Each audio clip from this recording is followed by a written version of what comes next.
value that I want to.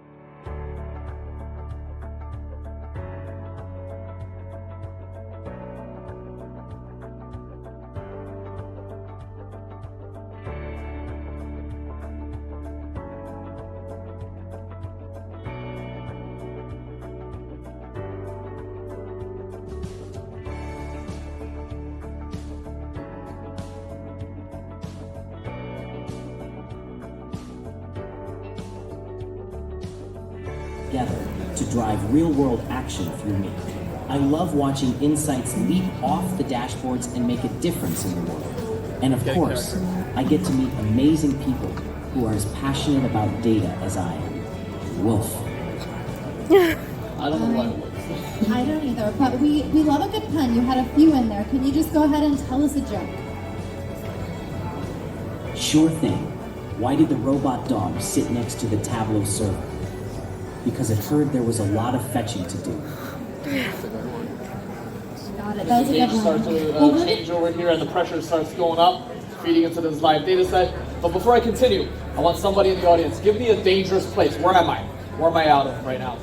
I've had a lot of people give me dangerous location. Factory? Okay. What kind of? All right, so let's say this is a really dangerous factory. There's a lot of different components. Some parts where, humans want to be involved. Other parts, not so much, right? Right. Let's do this. So we're in a factory, and I'm first going to step into the role as, let's say, the operations manager. Okay. Sitting somewhere upstairs, bunch of dashboards in front of me. That's my day-to-day. I am just kind of looking at a bunch of dashboards, checking out these different pipes. There's a lot of IoT data that's being fed live through Data Cloud over to a series of dashboards created in Tableau Next. Suddenly, I get an alert. Let's see, I have a couple.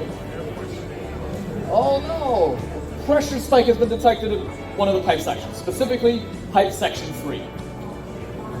Let's take a look.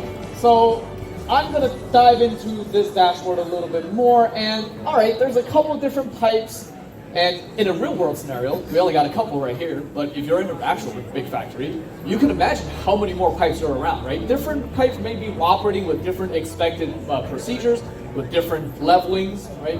And I don't really know what's what. And I'm looking at this visualization. I don't know. Do you see something I can act on? Not so much, right? Okay. The cool thing about leveraging AI is I get to have a real-time conversation with my data. So, by the way, I'm going to step a little bit close. That's inside of Agentforce, right? Building a dashboard, and right now I can see much clearly that pipe number 3. I think I ran out of battery.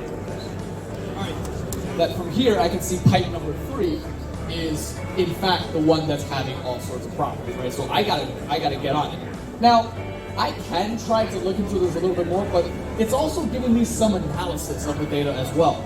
It's showing me where the normal is. It's also telling me the other pipes are fine, don't worry about it.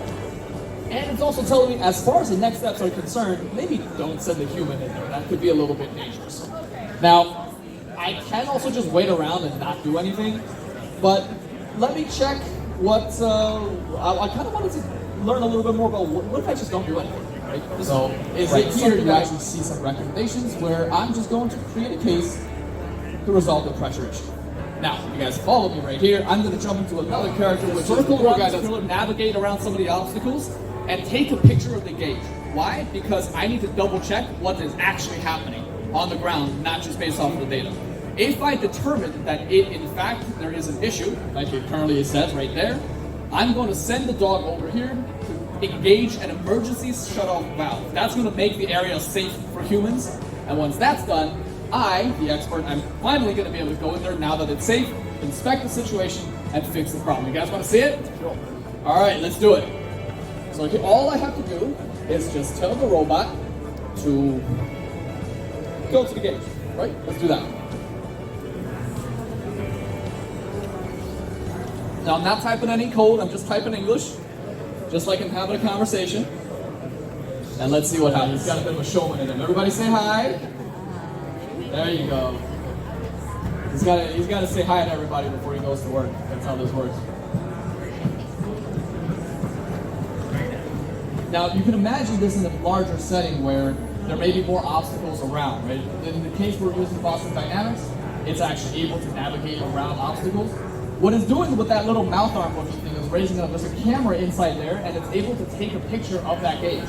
Now that it's closed, what it's doing right now is that image is being sent through MuleSoft by connecting getting together all of our various APIs and sending it right back to the support case. So I'm still in the safety of my office, waiting for that image to come through.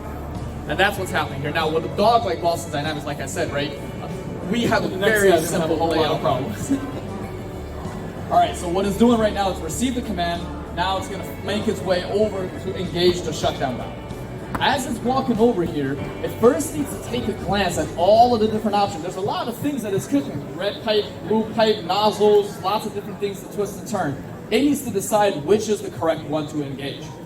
So let's see. Oh, I think it's found it. All right, everybody, let's see. Moment of truth. Hey, there we go. Round of applause for Fido, everybody. Come on. Let's give it up. So now that this emergency shuttle valve has been engaged, the environment is now safe for humans. So I finally go in there, inspect all the pipes. What's wrong? Who did this? That's where the problem is. I fix that, and then I'm going to re-engage that valve. And as you can see here, we have just mitigated the problem. The light is now back to green.